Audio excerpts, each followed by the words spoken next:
Boa noite. Hoje é 8 de agosto de 2023. Está no ar mais uma edição do programa Outubro.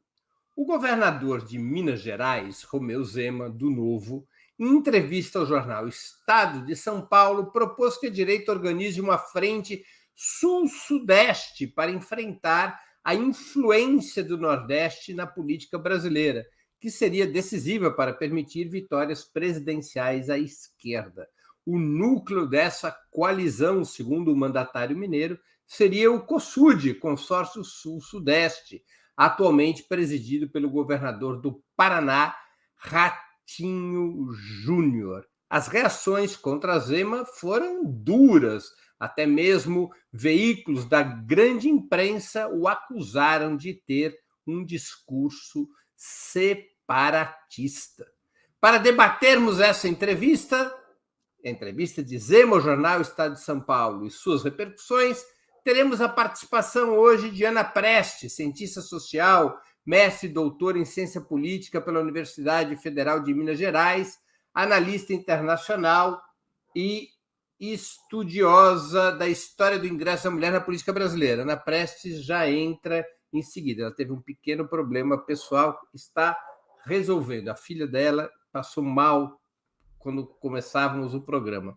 Vou chamar então Rita Coitinho, socióloga e doutora em geografia, autora do livro Entre Duas Américas, Estados Unidos ou América Latina, especialista em assuntos da integração latino-americana.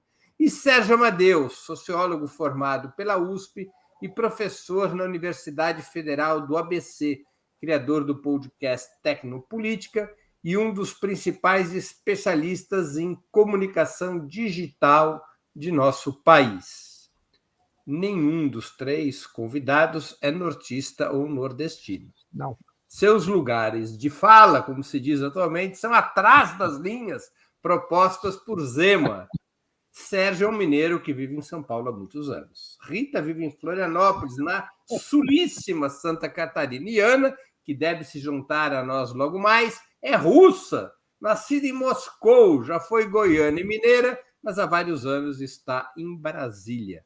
Vamos à primeira pergunta da noite. Zema pisou na bola e atirou contra suas possíveis pretensões eleitorais ao atacar o Norte e o Nordeste, ou seu discurso seria calculado para disputar bases eleitorais de Minas Gerais para baixo? Com a palavra, Rita Coitinho. Ei, boa noite, Breno. Boa noite, Sérgio, Igor e Ana, que daqui a pouco se junta aqui a nós. Bom, me parece que as duas coisas. O Zema começa agora, né, como governador reeleito de Minas Gerais e, portanto, não podendo disputar a reeleição em Minas, a disputar as bases do bolsonarismo pensando nas próximas eleições presidenciais. Isso está claro, né, no discurso do Zema, inclusive não só nesse discurso dessa entrevista recente, mas em outros movimentos que ele vem fazendo, de posições de extrema-direita, né, de posições ultraliberais, como ele vinha defendendo antes, e considerando ali que o Tarcísio está no primeiro mandato para o governo de São Paulo, há aí uma busca de estrelato pelos dois, mas é possível, né, que aí já exista uma espécie de pacto entre eles, isso é uma especulação minha. Agora, por outro lado, é difícil ganhar uma eleição só com o eleitorado do Sul e do Sudeste, né? Primeiro porque o Sul e o Sudeste se dividirão em relação a essa pauta, né? Essa pauta de sulismo ou sudestino-sulismo, agora contra o Norte e Nordeste, ela não é uma pauta que unifica a população do Sul e do Sudeste. Para começo de conversa, o Sul e o Sudeste não são estados insulados em relação ao Brasil, né? São Paulo é um estado, vamos dizer assim, cosmopolita, pensando na população brasileira, né? Que recebe há anos e anos imigrantes vindos do Nordeste, do Norte, de várias regiões do país, e mesmo o sul do Brasil. A capital onde eu vivo, que é até uma cidade pequena, se a gente for comparar com qualquer outra capital brasileira, é uma cidade de muitos sotaques hoje em dia. Não é uma cidade composta só por pessoas nascidas em Santa Catarina. Então, assim, o eleitorado que está votando no Sul e no Sudeste, primeiro que ele não é somente ele nascido no Sul. Não é só de loiros e loiras de olhos azuis. Não, de jeito nenhum. E além disso, as posições são divididas, né? Santa Catarina fez, de fato, uma votação muito expressiva para o Bolsonaro, mas em 2002 foi um estado que proporcionalmente votou majoritariamente em Lula. Então, as posições também oscilam nesses estados. Então, a aposta do Zema, para fechar meu tempo, a aposta do Zema é uma aposta perigosa, né? Ele perder todos os votos do Norte e do Nordeste e não ter, de maneira nenhuma, 100% dos votos do Sul e do Sudeste. Ele não vai ter nem necessariamente 50% por causa desse tipo de política. Eu acho que ele deu um tiro no pé. Gostou do alarme, se a gente se passar do tempo? Nossa, hein? Sophistication, hein? Você viajou de férias, a gente está improvisando o reloginho. Está melhorando o reloginho. Sérgio, meu Deus! Ó, primeira coisa, Breno, a sua pergunta é difícil de responder, porque ele pode, sim, ter organizado algo estratégico, né, com o objetivo de estimular esse tipo de ódio regional, vou chamar assim. Ele pode ter feito isso de caso pensado, mas pode não ter sido isso. Agora, de qualquer forma, me parece que eles, a direita e a extrema-direita atuais, elas têm uma perspectiva efetivamente de branquitude, tem uma perspectiva de racismo, efetivamente. Nós vimos, durante todo o governo Bolsonaro, um ataque, né? Um ataque de raça, de classe e um ataque, curiosamente, de gênero. Isso unifica a extrema-direita, não unifica toda a direita, mas tem um apelo muito grande.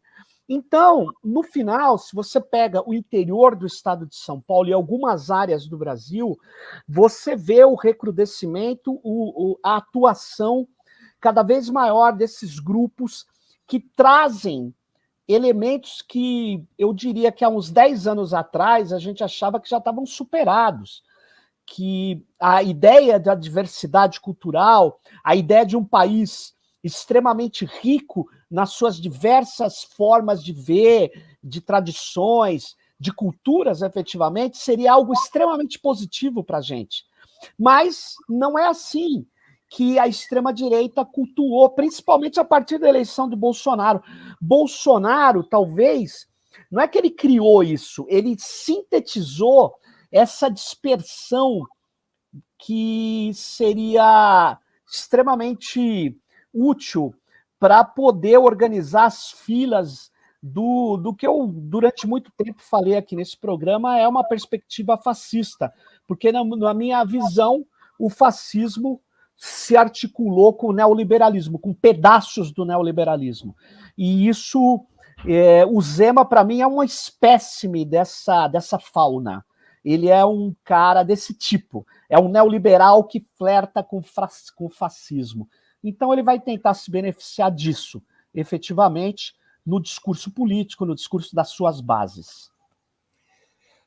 Rita, o Serginho já tocou no assunto, mas eu vou também colocar essa pergunta para que você responda, se o Serginho quiser retornar a ela, senão a gente segue adiante. Haveria um ponto de encontro entre misoginia, racismo e regionalismo no discurso da extrema-direita? Por que essa narrativa teria poder mobilizador? E está conosco já de volta Ana Prestes. Espero que esteja tudo bem com a sua filha. Legal. Tá ótimo. Tudo bem. Breno, tem alguns teóricos da ciência política... Rita, me permite uma coisinha, deixa eu propor uma coisa aqui. Como a Ana chegou agora, deixa ela responder também essa primeira pergunta e a gente passa para a segunda, pode ser? É o que eu acho, que é mais justo. É mais justo. Então eu vou repetir a primeira pergunta para a Ana responder. Zema pisou na bola e atirou contra suas possíveis pretensões eleitorais ao atacar o Norte e o Nordeste, ou o seu discurso seria calculado para disputar bases eleitorais de Minas Gerais para baixo? Na apresentação, Ana, eu já contei que nenhum de vocês três é nordestino, que o Serginho é mineiro, que a Rita é catarinense e que você nasceu em Moscou, depois virou goiana e mineira e atualmente é brasiliense. É isso. Morei na Rússia. Nasci na Rússia. Nasci na União Soviética. No meu documento está escrito União Soviética. Mas eu vivi 12 anos em Minas. Inclusive, as minhas filhas são mineiras. E fui muito feliz ali em Minas Gerais também. E acho um absurdo o Minas Gerais ter esse governador, coitado do Estado, da população do Estado, de estar nas mãos desse governador. Quando nós ouvimos... Bom, o Zema ele já tinha dado outras declarações ou feito publicações flertando, né, com fascismo, com a extrema violência, extrema direita, citou Mussolini, etc. Mas quando ele faz essa movimentação com relação ao Nordeste, também não é a primeira vez que ele faz isso. Primeira coisa que a gente pensa, bom, mas um político de Minas, em Minas, que Minas é conhecida pela política da boa vizinhança, do mas não é. Sim, mas vamos aqui conseguir construir com as diferenças. Então, um político que assim, deve ter pretensões presidenciais, um governador de Minas Gerais, jogar contra uma parte expressiva da população tá se prejudicando como uma possível liderança nacional.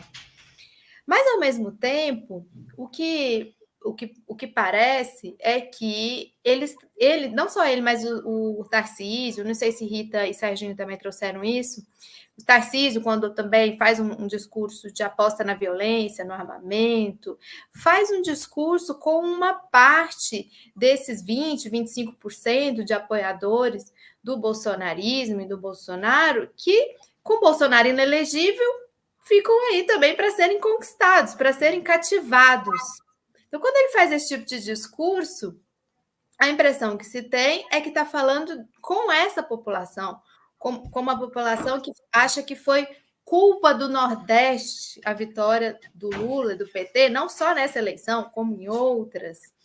Então, a impressão que se tem é de que ele está jogando para esse público, está criando narrativas para esse público, para ser valorizado por esse público e se identificar com essa parcela da população que aposta nesse discurso.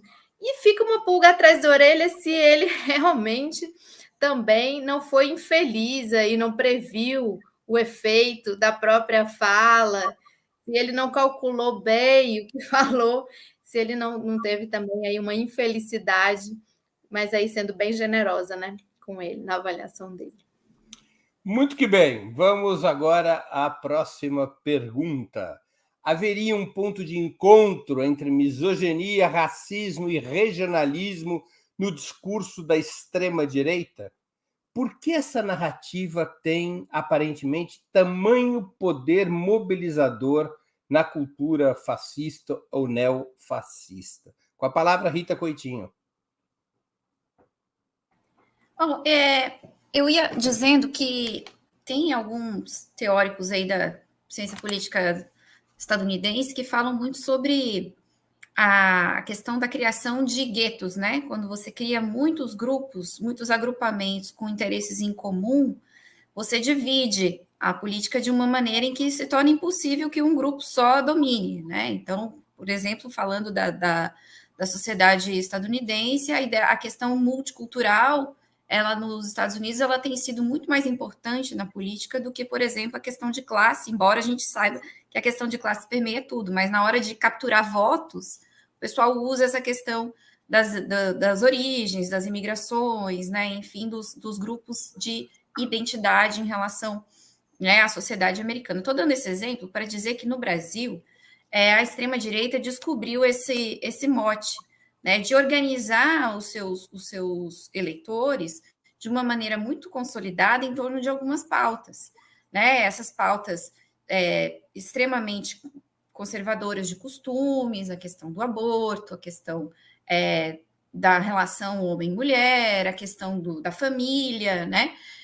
E essa questão do racismo, que é tratado por eles de uma maneira, né, um pouco escondida, colocando essa questão das divisões norte e nordeste, ou nordeste e sul, né, a questão de uma certa mágoa com os investimentos dos governos do PT para o Nordeste, né, que aconteceram no momento em que o Brasil enfrentava já dificuldades de manter o seu parque industrial. Então, ao mesmo tempo que a gente tem uma desindustrialização muito forte da economia brasileira nos últimos anos, a gente teve também uma série de grandes investimentos no Nordeste e fica fácil fazer o discurso de que a desindustrialização do Sudeste é culpa, né, desses investimentos para o Nordeste, quando, na verdade, esses investimentos tentaram levar algum tipo de justiça social, vamos dizer, e econômica para o Nordeste, que é um estado que é uma região que há muito tempo é sugada, né, pelo Sudeste no seu processo de industrialização. Então, a direita usa isso para regimentar seus eleitores, tenta fazer com que esses eleitores sejam um bloco monolítico, assim, 25% a 30% do eleitorado fiel a ela por conta dessas pautas, e o restante do eleitorado, que é o necessário para ganhar as eleições, a gente conquista com denúncia de corrupção, a gente conquista com debate, a gente conquista com tocando terror na hora da eleição. Aquele percentual móvel do eleitorado seria capturado nos momentos finais do processo eleitoral. Me parece que a estratégia deles é essa, né, manter esses 30% cativos com base nesse tipo de discurso que cativa essas pessoas e capturar o resto ali na crise econômica, enfim, em todo tipo de escândalo que se consegue produzir no período pré-eleitoral. Ana Esse Prestes, relógio está muito bom. Esse relógio está muito bom? Muito melhor que o outro. Eu não tinha ouvido esse barulho desse relógio ainda. Que horrível. Gostei. É horrível, então é bom, né? Mas é horrível caso as pessoas falarem no tempo previsto. Então é bom. Eu gosto de relógios. Passo a palavra para a Ana Prestes, eu vou fazer uma pergunta complementar. O que é isso? Excelente. O relógio não pode ser movido. Eu passo a Ana Prestes, faço uma pergunta complementar. Em função do que a Rita mesmo falou, esse discurso que soma regionalismo, racismo, misoginia, é parecido do ponto de vista funcional com o discurso anti-imigração que a extrema-direita usa na Europa? Sim. Ana Prestes. Usa na Europa e usa na América do Sul também. Aí, por exemplo, essa derrota no Chile do novo texto constitucional e a própria eleição do novo Assembleia Constituinte foi muito baseado numa xenofobia e num discurso anti-imigração, e que a imigração, principalmente a vinda de venezuelanos, haitianos, estava implicando na questão da segurança do Chile. Então, se misturam essas pautas. Então, eles usam isso mesmo. Então, quais foram os que você relacionou? Feminismo...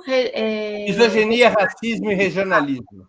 O combate ao feminismo, ou seja, a misoginia, o racismo e o regionalismo.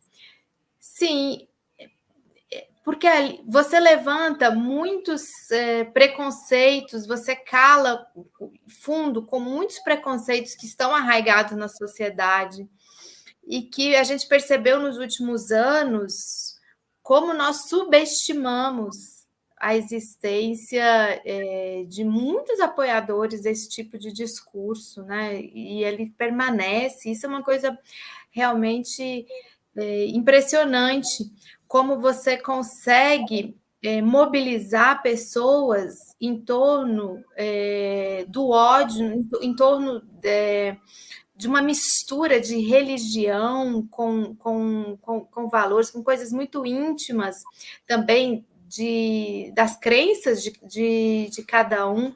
Isso tem a ver, e aí se mistura com um debate anticomunista que vem de muito tempo, né, que vem de muitas décadas, que foi a base dos regimes militares, que foi a base da mobilização da tradição família e propriedade, que foi a base do integralismo. Você vai lá atrás, você consegue reconstituir isso de uma forma muito forte. Agora, o fenômeno do regionalismo no Brasil, ele é recente, que ele tem sido, assim, novamente, uma reedição desse tipo de regionalismo que você teve em outros momentos históricos do país, ali pré-independência, nos movimentos independentistas, nas guerras regenciais, o período regencial, e agora você vê reeditado nessa mistura de pautas e temas que mobilizam esse setor da sociedade. Bacana o reloginho, né, Serginho? A palavra agora é do Sérgio Amadeu. Não, e tem o caso histórico, que, visto à distância, parece inacreditável, que é o discurso antissemita como fator de mobilização no nazismo. Né? Os judeus eram um grupo pequeno, mas o discurso antissemita teve um enorme peso na construção do apoio ao nazismo. Né? Sérgio Amadeu com a palavra. Está sem microfone. Na verdade, você lembrou bem, né? O nazifascismo, né? Ele atuou também com a escolha de estigma e dizendo que o judeu era o sistema, era o capital financeiro. E é curioso, e no caso aqui, o discurso, eu retomo a minha questão, o discurso ele é uma mistura de interesses neoliberais e fascismos. É isso que eu quero dizer. Por que interesses neoliberais? Porque eu queria lembrar que na cabeça do neoliberal clássico, do Hayek e dos seus discípulos, a Margaret Thatcher, que tem a famosa frase que é do Hayek, a sociedade não existe, o que existe é o mercado e as famílias. E a família está sendo destruída. Então, quando a mulher ela passa a ocupar mais espaço, então é uma questão que eles cultuam o ataque às mulheres, né? Eles cultuam a ideia de que a mulher tem que ser subordinada, tem que ser o trabalho não pago dentro de casa, que é fundamental para o capitalismo, entendeu? E que no Brasil tem um componente maior, porque nós tivemos quem trabalhava no Brasil era escravo. Quem trabalhava no pesado, num país que era agrícola. E quem é que movia a economia? Quem é que era aqueles subordinados, aqueles que eram ultra explorados, que nem salário recebiam? Quem eram? Eram os negros. Então, quando se coloca a questão do negro no Brasil, eu não estou colocando uma questão de identidade, que existe sim a pauta identitária, mas eu estou colocando uma questão do mundo do trabalho e do mundo da exploração absurda, que tem como resultado até hoje a ideia de uma servidão, que você vai em qualquer lugar da Europa, ninguém tem empregada doméstica, mas é que aqui tem uma história muito específica no Brasil, muito específica, porque quando teve a abolição, eles quiseram fazer o branqueamento da população, matar os homens negros, mas não as mulheres. As mulheres precisavam servir a Casa Grande, continuar a servir. Então tem uma ligação, sim, hoje, entre o discurso neoliberal e esses fascismos que cultuam um papel subordinado da mulher, cada vez mais irritados eles estão, e que cultuam também a ideia de que eles precisam permanecer no poder, e o poder está com a classe dominante branca, sudeste, sul, os descendentes dos arianos europeus. Eu sei que eles não falam isso, mas na cabeça desses imbecis fascistas é o que está rolando. Na minha análise, isso tem pontos de contato muito fortes. Mais uma questão. A Rita Coitinho caiu, mas daqui a pouco ela volta. Ela volta. Interessa às forças de esquerda essa contraposição regional que a extrema-direita aparentemente deseja impor? A resposta ao discurso contra o Norte e o Nordeste deveria ser uma narrativa regionalista? Com a palavra, Ana Prestes.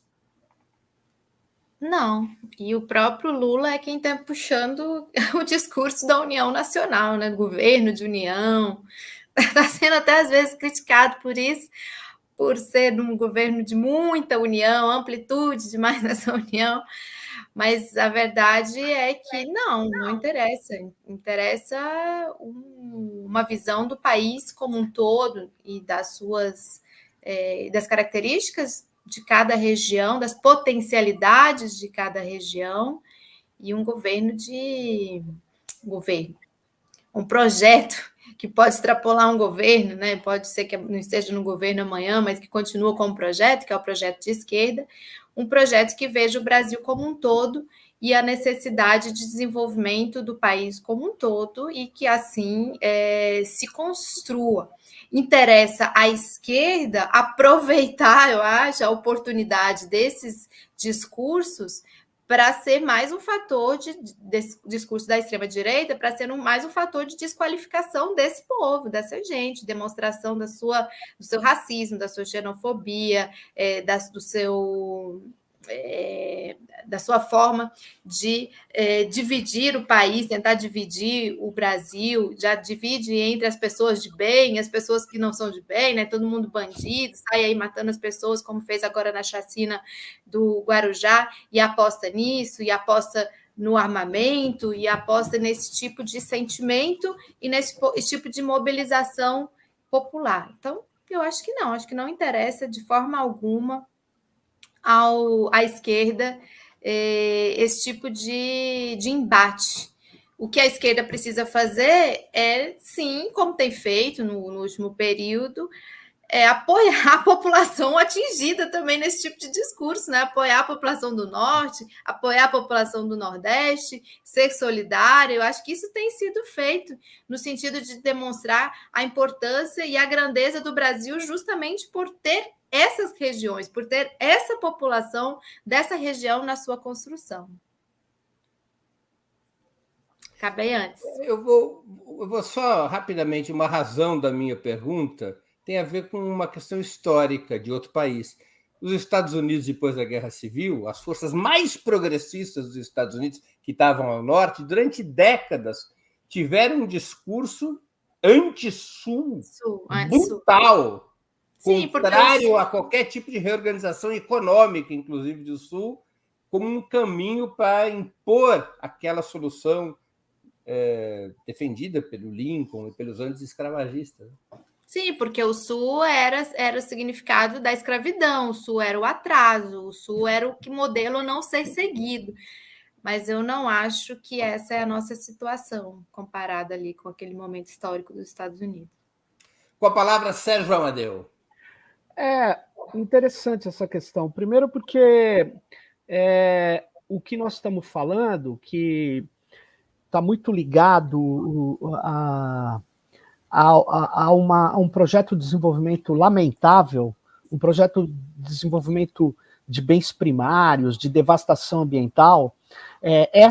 Esses que eram os chamados coronéis na época do século XVIII, do século XIX, agora não são mais coronéis, são os ruralistas do Mato Grosso, que moram em São Paulo, que vêm do Sudeste, que é uma elite arcaica, atrasada, devastadora.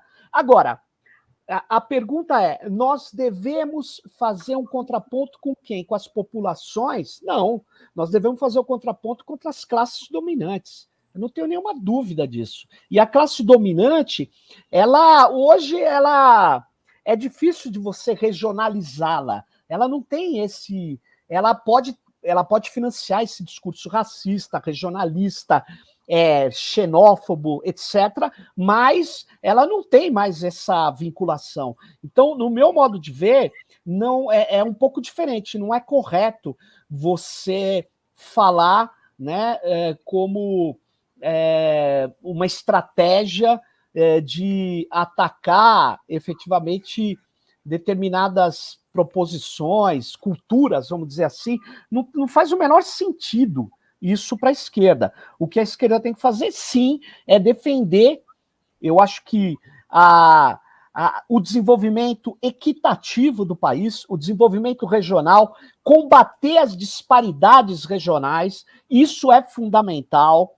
Isso é uma questão de equalização do desenvolvimento do país, é levar mercados, inclusive, para produtos de várias áreas do país, fortalecendo os mercados de vários, vamos dizer assim, de várias regiões. Isso faz com que o país cresça mais, beneficia todas as regiões.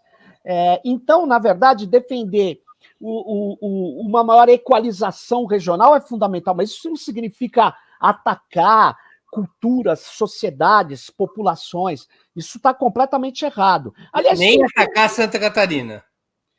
Nem Santa Catarina, que eu adoro Santa Catarina, e nem o Tucanistão, até porque o vice do Lula veio do Tucanistão. E segundo, porque a capital de São Paulo, eu queria deixar bem claro, para quem falar o Sudeste, o Bolsonaro ganhou, não, ele perdeu na capital, ele perdeu de lavada, perdeu feio, perdeu em lugar que nunca tinha perdido. O Lula ganhou em Perdizes, gente, isso nunca aconteceu na vida. O bairro que o Breno mora, o Lula ganhou, cara. Foi a campanha que eu fiz, pô.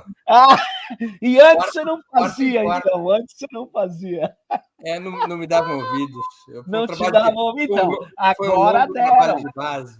Agora deram. O seu trabalho de base agora surtiu efeito. Ou seja, a capital de São Paulo, algumas grandes cidades do Sudeste, elas derrotaram o fascismo bolsonarista. Isso precisa ficar claro. Agora, estranho é o que aconteceu em Minas, gente. Em Minas, eu não me conformo com esse governador de sapatênis. Se tem um cara que não é mineiro, esse picareta. Sei lá onde acharam esse cara, gente. Trem. Com a palavra trem ruim. Coitinho. Pessoal, eu gosto de Santa Catarina, foi só uma brincadeira. Então, eu nunca esqueço de comer. Quando eu era garoto, eu fui a Santa Catarina a primeira vez, comi aquela casquinha de siri na Lagoa de Conceição. Era muito boa. Rita Coitinho, com a palavra.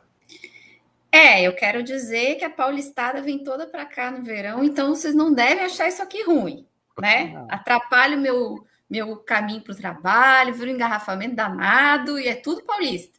E argentinos, né? Vocês não devem achar isso aqui ruim. Não, gente, brincadeira à parte, a gente está sempre em disputa, né? Lembrar que eu já falei isso aqui nesse programa e em outros programas aqui do outubro. De fato, a gente teve uma vitória cachapante do Bolsonaro aqui nessa eleição e na outra, mas para governador a gente teve segundo turno e o segundo colocado foi o candidato do PT, né? Todos os outros candidatos se diziam candidato do Bolsonaro. E aí acabou que o segundo turno foi entre um dos candidatos do Bolsonaro e um candidato do PT, que obviamente não teve chance. Mas, assim, teve 35%, 34% dos votos, né? Lembrar que o Rio Grande do Sul e Santa Catarina são o berço do movimento dos trabalhadores rurais sem terra, né? As primeiras ocupações de terra aconteceram aqui. Então, são espaços de disputa. Eu acho que o lugar da esquerda não é o lugar da promoção da xenofobia intranacional, né? Na verdade, todos os nossos teóricos, todos os nossos trabalhos acadêmicos com uma perspectiva transformadora do Brasil falam justamente disso que o Sérgio lembrava, a questão da promoção de um desenvolvimento equitativo das regiões. Eu acho que foi isso que os governos do PT tentaram nos seus primeiros 13,5 mandatos, né? E acho que isso que vem sendo retomado. O Brasil ele sofre aquilo que o Ottaviani já classificava como uma espécie de colonialismo interno, né? Um certo imperialismo dentro do próprio país, né? Onde algumas regiões tiveram vantagens em relação a outras regiões no seu desenvolvimento, mas não obtiveram essas vantagens sozinhos, obtiveram essas vantagens a partir do escoamento da riqueza das outras regiões para o Sudeste, né? Principalmente, que é o foco da nossa grande industrialização, é o Sudeste, não é o Sul, né? O Sul tem uma industrialização importante, mas não chega nem perto, né, da industrialização do Sudeste. E o Sul ele se caracterizou mais por essa questão da pequena propriedade, do desenvolvimento da propriedade rural, né, e de algumas regiões com alguma industrialização.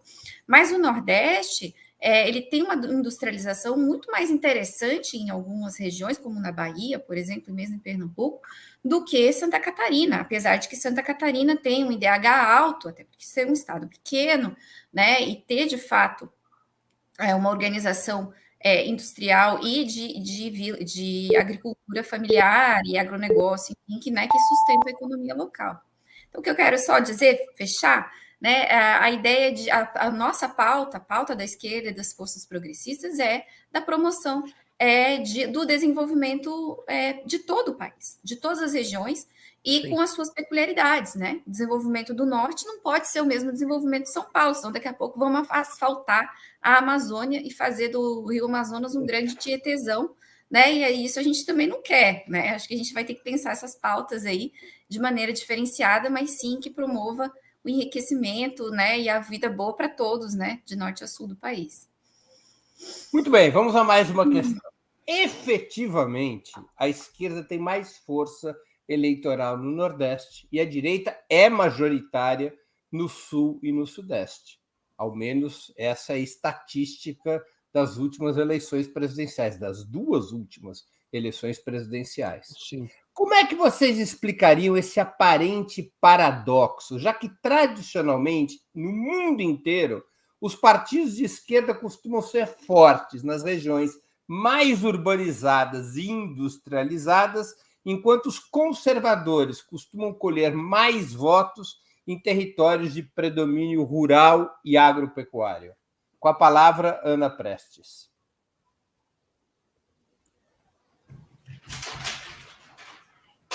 Então, isso é uma coisa que a gente ficou refletindo muito nas últimas eleições, olhando como isso se aprofundou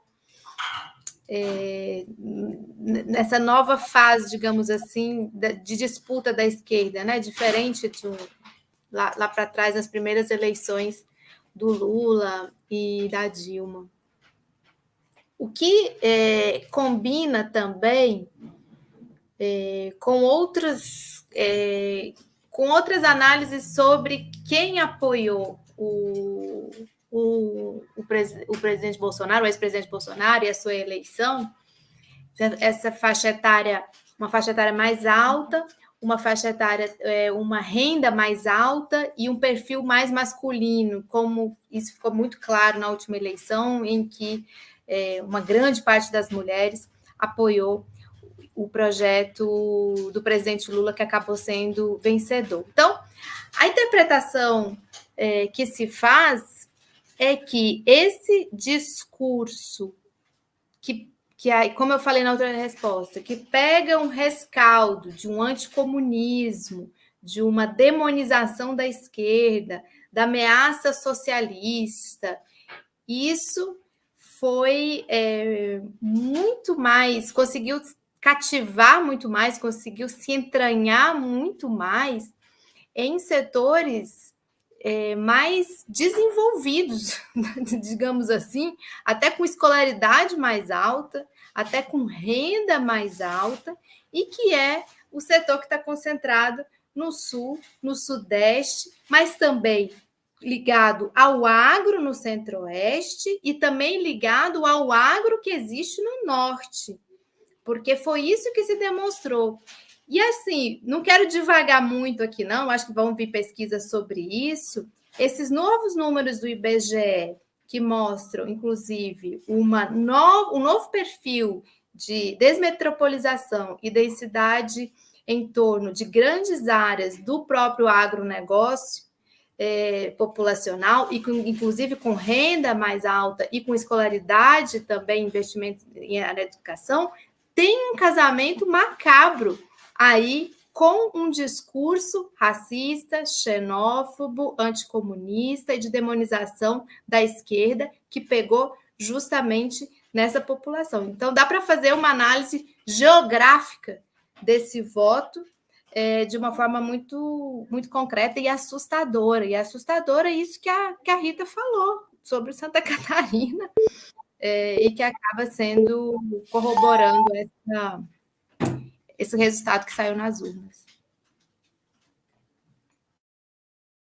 Rita Coitinho com a palavra.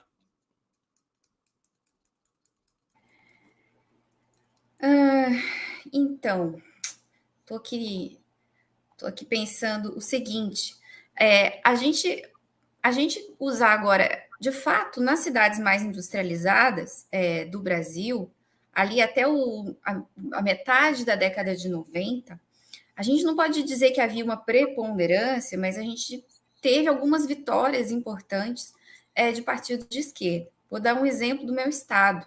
Né, as prefeituras que o PT conseguiu vencer aqui em Santa Catarina na década de 90 e começo do século 21 foram nas cidades mais industrializadas. Foi em Joinville, que é a maior cidade do estado, e a cidade mais industrializada do estado, onde agora tem uma preponderância do voto da extrema-direita, mas foi lá onde o PT conquistou a prefeitura.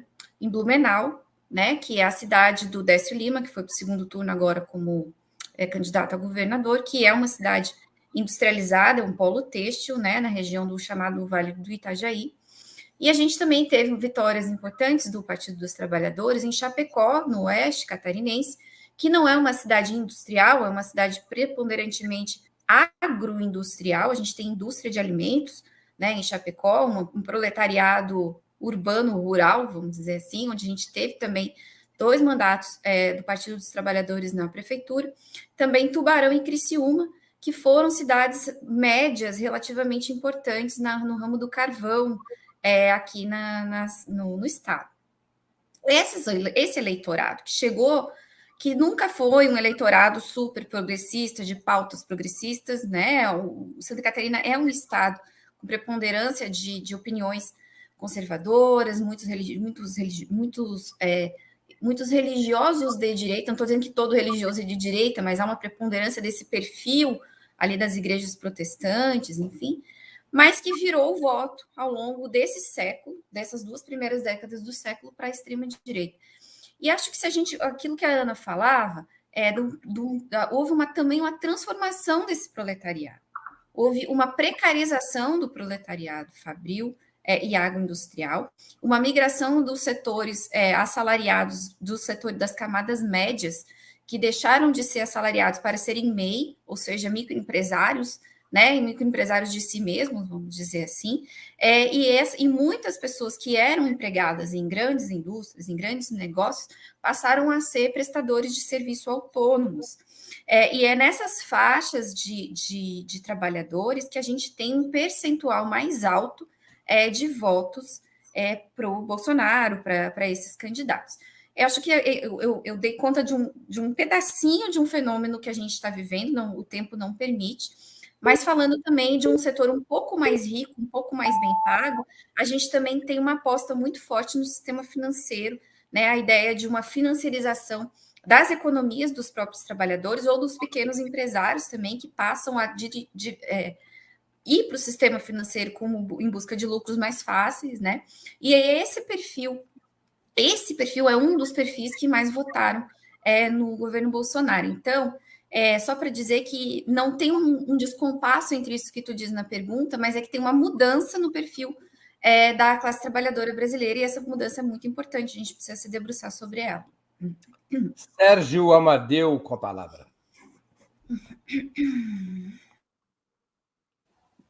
Bom, primeiro eu acho que há algum tempo nós não temos um estudo consolidado sobre as alterações das classes, das frações de classe no Brasil. É muito difícil entender o Brasil, é muito difícil entender como o trabalho está se reorganizando no Brasil, inclusive regionalmente. Agora, olhando o PT nos últimos anos, desde do segundo governo Lula, o PT se distanciou das camadas médias, das chamadas, vamos dizer assim, camadas médias urbanas, que muitas vezes não têm a mesma renda que o proletariado, têm uma renda até inferior, mas são consideradas camadas médias. Elas têm uma perspectiva de vida diferente daquele que não tem ilusão, que está no mundo do trabalho. O processo ilusório, ideológico, que é engendrado pelo capital financeiro atual, pelo setor de serviços, pelas lógicas, por exemplo, que eu não sei se foi a Ana que falou, das novas regiões onde o agro consegue grandes recursos e ele acaba sendo o novo coronel da região, mas via o YouTube, via agroboys. Então, essa nova face do país, ela é bastante complicada. E eu vejo que o que aconteceu é um deslocamento. E o Nordeste, ele também está tendo processos extremamente dinâmicos de alteração das composições sociais. Eu acho que o Brasil é um país que está vivendo um processo extremamente móvel, né? Como se placas tectônicas estivessem se movendo no nosso país. Eu vejo que a gente precisa entender melhor isso, né? E uma coisa que é certa, aonde tem trabalho organizado e governos bem-sucedidos do PT, o PT ganhou. E, só para falar uma coisinha, você, Breno, tinha dito, em geral, onde a esquerda se dá bem, onde tem mais industrialização, urbanização. Na Itália não é bem assim, você viu, né? Na Itália o norte também é uma coisa industrializada, mais avançada, economicamente mais poderosa. Era assim. Como? Na Itália também era assim, deixou de ser a partir dos anos 90. Deixou de ser. Então, há essa mudança. E na França, então? Bom, mas aí. Tudo bem. Muito bem. Vamos a mais uma pergunta. Os três já responderam essa questão, né? Sim. Eu estou aqui um pouco confuso, mas vamos a uma próxima pergunta. Não se trata apenas de uma divisão regional, evidentemente, essa discussão. As forças conservadoras, de direita ou extrema-direita, governam 26 das 27 capitais. A esquerda, PT, PCdoB e PSOL, comanda somente 5 das 95 cidades com mais de 200 mil eleitores. Isso é preocupante para as eleições municipais do próximo ano, que podem ser decisivas para o novo embate presidencial de 2026? Com a palavra, Rita Coitinho. Sem dúvida que isso é preocupante, né? Isso mostra o enraizamento desses partidos, né, de direita, e partidos fisiológicos, muitas vezes, partidos cartoriais, mas que são partidos que são formados por grupos de interesses, né, que não são interesses voltados à distribuição de renda, à elevação do nível de vida das pessoas, né? Então, a gente tem aí uma grande quantidade de partidos e, enfim, de pseudo-lideranças, né, que vem basicamente de algum conglomerado de fé, ou então de algum lobby empresarial específico, né, e tem conquistado as prefeituras no Brasil afora, feito essas mudanças perigosas nos planos diretores, né, não vem implementando políticas importantes que advêm do governo federal, como, por exemplo, a Política Nacional de Resíduos Sólidos e outras políticas que seriam importantes, inclusive, para que o Brasil tivesse sucesso nas suas metas, né, enquanto nação. Então, as eleições de 2024, que são as eleições municipais, são um momento importante da política nacional, e nós estamos numa situação em que os partidos de esquerda não têm força regional. Aqui na minha cidade, a Câmara de Vereadores, ela tem 3 vereadores. A sua cidade é Florianópolis, né? Para nossa audiência. Temos 3 vereadores de esquerda. Todos os outros vereadores são de partidos alinhados ou com o bolsonarismo ou com algo próximo, né? E essa é uma situação que não é de hoje, é uma situação que vem se repetindo há muitos anos. Claro, as cidades onde há uma tradição de esquerda mais consolidada, como Porto Alegre, por exemplo, a gente, apesar de que a prefeitura não está com a esquerda, o embate é sempre muito forte, né, entre direita e esquerda, mas os partidos de direita têm levado a melhor nos últimos tempos, né, e tem maioria também na Câmara de Vereadores. Falo aqui do Sul, já que hoje foi anunciado, né, que eu sou aqui dessa região, mas esse é um problema nacional, é um problema que se repete também no Norte e no Nordeste, que foram tidos aí como as regiões lulistas, né? As pessoas votaram no Lula, mas não elegeram governador, nem sempre elegeram governadores vinculados ao PT, não elegeram deputados vinculados ao projeto do Lula, tanto é que a gente tem essa maioria na Câmara de Deputados, que é uma maioria hostil ao governo Lula, né? E a gente vai ter, sim, com certeza, grandes dificuldades em 2024 para mudar esse cenário. E lembrando que a disputa municipal ela é muito diferente da disputa nacional.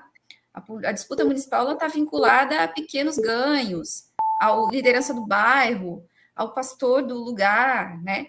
Que são lugares que a esquerda deixou de ocupar há muito tempo, né? Quando deixou de conduzir movimentos sociais vultuosos nos municípios. Esse relógio, para mim, passa mais rápido do que para os outros, hein? Quero só dizer isso. Que é uma discriminação regional? Ou de gênero? Só porque eu sou catarinense, vocês estão de implicância com a gente aqui.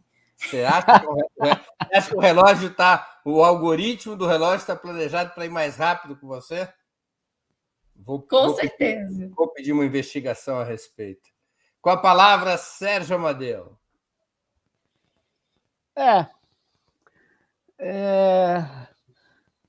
Eu não sei, cara. Eu não lembro a pergunta agora. Você fez essa piada, Breno. Qual era a pergunta principal? A gente respeita os idosos aqui, Serginho.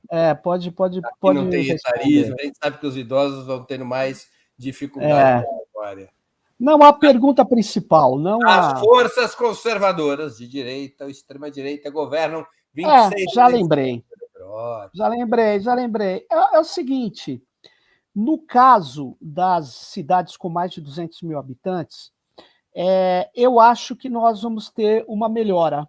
A gente vai ter uma performance melhor, porque isso aconteceu numa situação muito complicada de ataque brutal à esquerda, que foi o ataque que se organizou em torno da Lava Jato, organizado pela Rede Globo, por parte do capital financeiro, por uma série de grandes empresários do setor ruralista.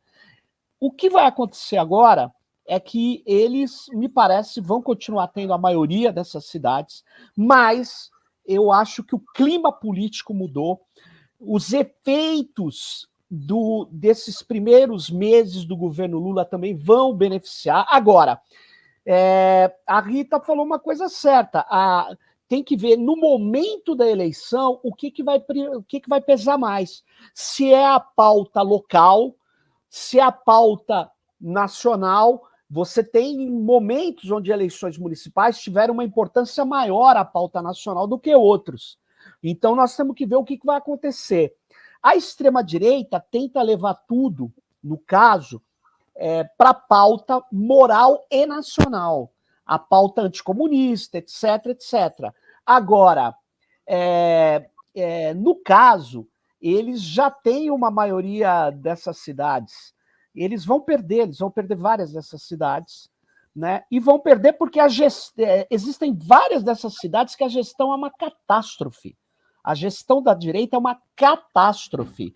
E tem que ver se a gente tem estrutura partidária, força, articulação, capaz de transformar a catástrofe em um momento crítico que não é só crítico, que você tem também condição de mobilizar, de apresentar propostas, de fazer com que as propostas ganhem, né, segmentos sociais importantes, e que você tenha que elas acreditem na sua proposta. Então, isso é bastante complicado, isso depende muito de forças políticas de esquerda que se articulem com movimentos sociais, com movimentos mais amplos dos trabalhadores, Por quê? Para a extrema-direita, você tem o caçabismo. O caçabismo é clientelismo. O caçabismo é essa União Brasil, essas coisas todas que no plano municipal valem muito forte, né? O poder da clientela é muito forte. A gente só quebra isso com movimento social organizado, com presença política de líderes políticos fortes no plano local. Então, eu acho que, apesar dessa situação, a gente só tende a melhorar por causa do momento político e porque nós temos pouquíssimas cidades, pouquíssimas prefeituras com mais de 200 mil habitantes. Apenas, antes de passar a palavra para Ana Prestes, eu informo aqui, a única capital governada pela esquerda é Belém, governada pelo PSOL, Edmilson Rodrigues. As outras 4 cidades governadas pela esquerda, dentre as 95 cidades com mais de 200 mil eleitores, duas são em Minas Gerais, Contagem e Juiz de Fora. E 2 dessas cidades são em São Paulo, Diadema e Mauá. Araraquara não tem 200 mil eleitores. Não tem? Eleição de turno único. Então, são 2 cidades em São Paulo que o PT governa, Diadema e Mauá, no cinturão da Grande São Paulo. 2 cidades em Minas, também governadas pelo PT, Contagem e Juiz de Fora. E a 5ª cidade é Belém. Então, das 95 cidades com mais de 200 mil eleitores, o que inclui as capitais, algumas das capitais não têm 200 mil eleitores, mas a maioria tem. Dessas 95 cidades com mais de 200 mil eleitores, a esquerda tem 5 dessas cidades. Você poderia, eventualmente, somar cidades que são governadas pelo PSB, PDT, mas o PSB e o PDT a gente sabe que a sigla não quer dizer muita coisa, né? Tem gente do PSB que é de direita, gente do PDT de direita, a gente teria que ir nome a nome para descobrir do que se trata, né? Mas a esquerda, o eixo duro da esquerda, governa essas 5 cidades. Com a palavra, Ana Prestes. Então, era exatamente sobre isso que eu ia falar. Impossível ser pior que 2020. 2020 foi muito ruim, gente. 2016 foi pior que 2020. Foi pior que 2020, mas no conjunto geral, não nas capitais, não? Das 95 cidades com mais de 200 mil, 2016. No conjunto geral, porque entre as capitais, 2020, PT, como você já falou, não venceu nenhuma. E eu estava vendo aqui, participou de 11 disputas de segundo turno, né? Como é que foi? E foi derrotada. Mas só 2 capitais, Recife e Vitória. Participou de 15 disputas de segundo turno. Isso em 2020. 2020. PT participou de 15 disputas de segundo turno, perdeu em 11, inclusive 2 capitais, que são Recife e Vitória. E se a gente for pegar todo o mapa dos municípios, eu lembro direitinho da gente estudando esses mapas pós-eleição, de forma assim assustadora, o tanto que o tal do Centrão ganhou muitos municípios, né? Foi mais, inclusive, do que o próprio bolsonarismo, digamos assim, os partidos mais ligados diretamente ao Bolsonaro. E isso em pleno 2020, com todo o horror da pandemia, com todo o negacionismo e a morte das pessoas, e Pazuello no Ministério da Saúde, e faltando vacina, sem perspectiva de vacina, e mesmo assim foi um arraso para a esquerda. O pessoal estava lembrando aqui no chat de um ponto que a gente não colocou com tanta clareza quando a gente estava interpretando aí quem são esses eleitores do Bolsonaro. Então, no Sul, no Sudeste, mas também no Centro-Oeste e no Norte, e é o papel das igrejas evangélicas, né? Isso é uma coisa que realmente tem um peso muito forte na composição social dessa parte da população que apostou nesse projeto e que ainda aposta e que ainda dá sustentação para esse projeto. E se os partidos de esquerda, puxados principalmente pelo PT, não conseguirem fazer uma boa associação entre os ganhos que estão havendo na área da economia, do governo de uma forma geral nacional, com os locais, vai ser difícil de novo. Acho que a gente vai ter um grande esforço para a esquerda reverter essa situação nos municípios brasileiros. E só para fechar mesmo, essas últimas eleições, elas demonstram a força do fisiologismo e a força desse centrão, a força do orçamento secreto, a força dessa política que a gente fala que é a velha política, mas que está mais atual do que nunca em muitos lugares. Muito bem, chegamos assim ao final de mais uma edição do programa Outubro, que é apresentado ao vivo de segundas às sextas-feiras, sempre às 19 horas. Eu conversei hoje com Ana Prestes, Rita Coitinho e Sérgio Amadeu. Muito obrigado aos convidados e à audiência. Boa noite, boa sorte a todos e a todas. Obrigada, gente. Beijo. Tchau, boa noite.